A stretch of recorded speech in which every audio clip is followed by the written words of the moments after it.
Hey guys, Jeremy here from School of Wok, Covent Garden. It is Wok Wednesdays once again. We are back, and this week we're kind of taking ourselves back to Vietnam. I went with the guys earlier this year, and there's all different types of banh mi. And the bread itself is almost like a fight as to whether there is rice flour in the bread mix or not.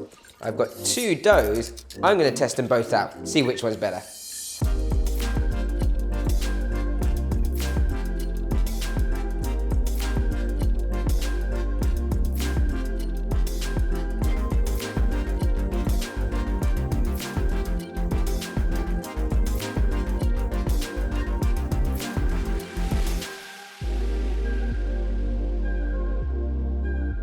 So I'm actually going to make this recipe with some leftover turkey in celebration of our friends over in the US for Thanksgiving. So the first ingredient is quite a strange one, and that's vitamin C tablets. So what it does is it kind of acts like a bread improver, and it traps air into the dough and it improves the crumb structure of the bread. So I'm going to crush those.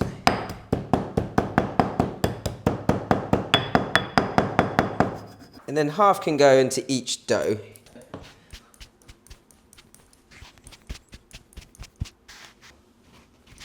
Now the rest is a little bit more normal. So we've got some salt and sugar. And that sugar will help feed the yeast. A couple of teaspoons of fast action dry yeast. And then we're going to get that into here and start mixing that as soon as possible. So I've got all my dry ingredients together, and I'm just going to put that on a slow mix just to get that evenly distributed. I've got warm water to the touch here and some oil. Now you can use oil or butter or shortening, anything like that. And I'm going to start to gradually mix that water in.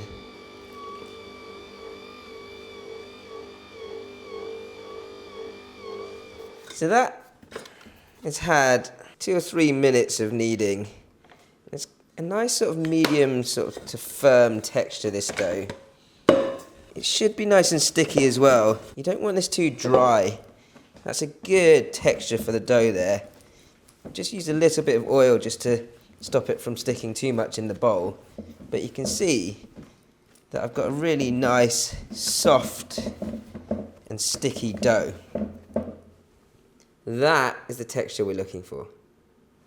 I'm going to do exactly the same with the dough and flour mix that has the plain flour and rice flour mixed together. Next up, the contestant, our rice flour banh mi dough. So that's plain flour and rice flour. There's more plain flour in there than rice flour, about 100 grams of rice flour in that mix.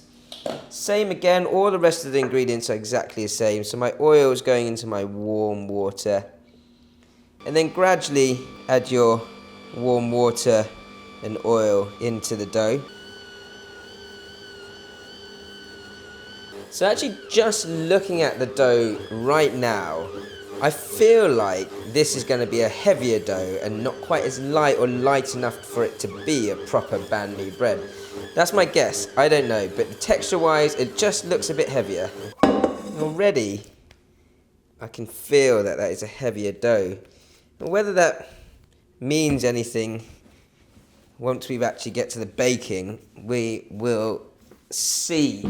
Now, both doughs need at least sort of 45 minutes to rise for the first rise in a nice warm place. So that there is my rice flour and plain flour dough mix. Right, so my two doughs have had about an hour of resting, and you can see how much they've sort of doubled, almost tripled in size. Really airy. That is my plain flour dough. This one here, which looks a bit more grainy, is my rice flour mix.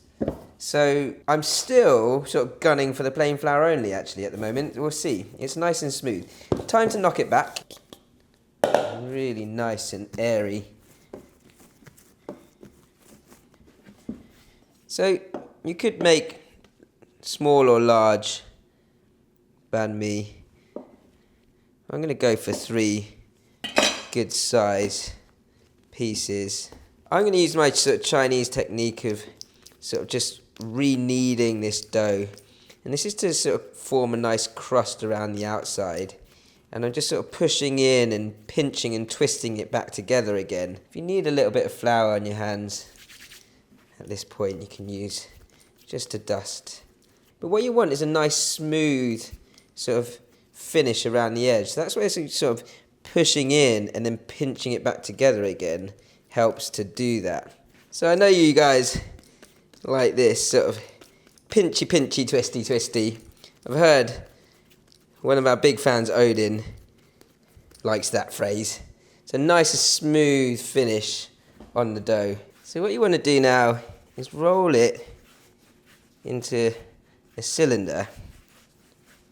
And this is going to rise again, so it will kind of rise into its own shape. And then my rice flour dough, the contender for the traditional, we're going to do exactly the same shape. So this whole time I've been thinking the rice flour pastry maybe is going to come out second, but right now I'm playing with the dough and it's just got that firmer texture, which actually, if I want to hold its shape, might be a good thing. Again, we'll know when we actually bake the bread, but as you can see, it's much easier to shape than the plain flour only. So I've got a little trick here that Shannon, our cookery school manager, actually taught me. Is a couple of rolling pins and a couple of tea towels so that your baguette can find its shape when it's growing into it. So that can just sit there nicely. And that's going to take the next sort of 45 minutes to an hour to then rise again before we then bake them. So my banh mi has had a good amount of time to rest, about an hour actually, and you can see how sort of large a couple of these have become. Super airy. This is the plain flour only, and then I've got my rice flour mix over here.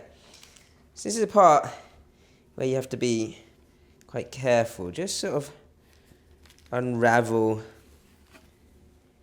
and just let your dough fold over and fall into place. So I don't want to sort of lose too much of that airiness. So my rice flour is looking like a pretty good contender right now. Then the plain flour only bread, just flip that over. I'm finding that that's not holding its shape as much as I'd want it to. Right, time to slash.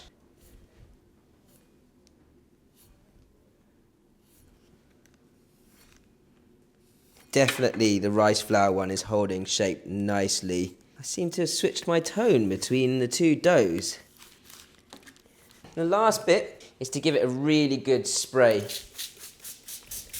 And this should create a nice crust over the top of the bread into the oven. Now I've got a steam oven here, so I've got it on a low steam function at 210 degrees C. If you don't have that, you can just take a little tray of water, put it on the bottom of the oven, and then set it at 210, and you can do exactly the same thing. I haven't really kneaded this again or knocked it back at all, so I'm going to go straight into the oven and see what happens. 20 to 25 minutes until it's golden brown on the outside. So for the fillings for my banh mi, and it's actually been all about the bread so far, I've got a whole load of leftovers, and this is, after Thanksgiving or Christmas, you've got loads of stuff just left over, you don't know what to do with it. Banh mi is perfect for that. I've got some leftover turkey, I've got some gravy from my delicious roast dinner, and then some Brussels sprouts, of course, which I'm going to slice up. I'm going to flash fry this, so I want them sort of chunky, but not too solid. I've got my Brussels sprouts, I've got my turkey, and now all I'm going to do is make up my sauce with a bit of gravy and some fish sauce palm sugar and a bit of squeezed lime juice at the end. We'll do that in the wok. Let's get cooking. So, really quick, simple wok cooking this. A little bit of oil. Make sure that's smoking hot. My chopped up roast turkey. Brussels sprouts. Just flash fry. I want that nice and smoky. This will all really steam through when I pour some of that gravy in. I'm going to get that to a really nice heat now, so I'm not going to move it around too much. Gravy's coming in. I want this nice and saucy.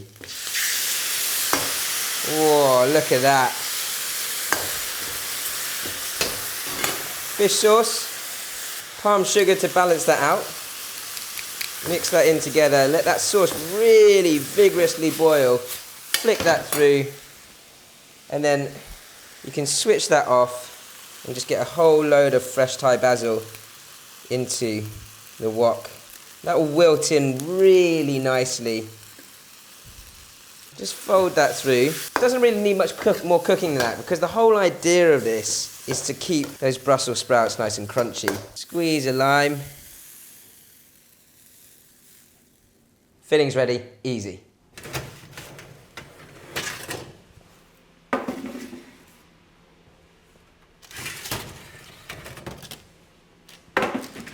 So for me, I can immediately see which one I prefer visually, and that is this one here, which is the rice flour and plain flour mix. And the right kind of has lost its shape a little and sort of not risen as much as I'd want it to, and that's just plain flour. So it's almost like it's closer to a French baguette there. Now, I would say get a bread knife to do this, but you know, we are School of Wok and I don't have one of those, so let's go more traditional. You can see how lovely and light and soft that dough is. Beautifully cooked. That to me is a winner. I will cut one of these open though, just to make sure. It's actually quite light as well. Whoa! Now, when cutting into this second bread, albeit terribly, it's actually very light. Oh, so close. I think, if anything, if I were to bake this again, I would probably go for just a little less rice flour in my rice flour mix dough, and I think then it would hold its shape really well, but almost be just as light as your plain flour only dough. I think they might have drawn, you know. I mean, that looks more beautiful, but seems to be just that little bit more dense. Let's see how it goes when I actually fill it up. This lovely glazed leftover turkey and Brussels sprout mix. Straight into the banh mi. Nice and generous portion that. A little bit of fried shallot over the top. I mean, why would you not want to tuck into that? Look how beautiful that is. Homemade street food at your door. So, I guess there's no clean way of doing this. Oh, really big bite. That's delicious. 5 minutes later, I probably shouldn't have taken such a big bite. I'm going to try a bit of the other bread now. Gosh, you know, they're so similar. I think, for me, I like the way that the rice flour dough has kept its shape really nicely. And so if it means maybe just bringing the rice flour down by 50 grams, for me, the rice flour banh mi wins. Guys, it's been a bit of an experiment today, and it really is for me to see what the difference was between the two types of doughs that everyone kind of argues over. They're both brilliant homemade breads. Either way, whether you've got the rice flour or not, try and make banh mi at home. And if you want to do that, don't forget to subscribe to our channel and learn more with us at School of Wok.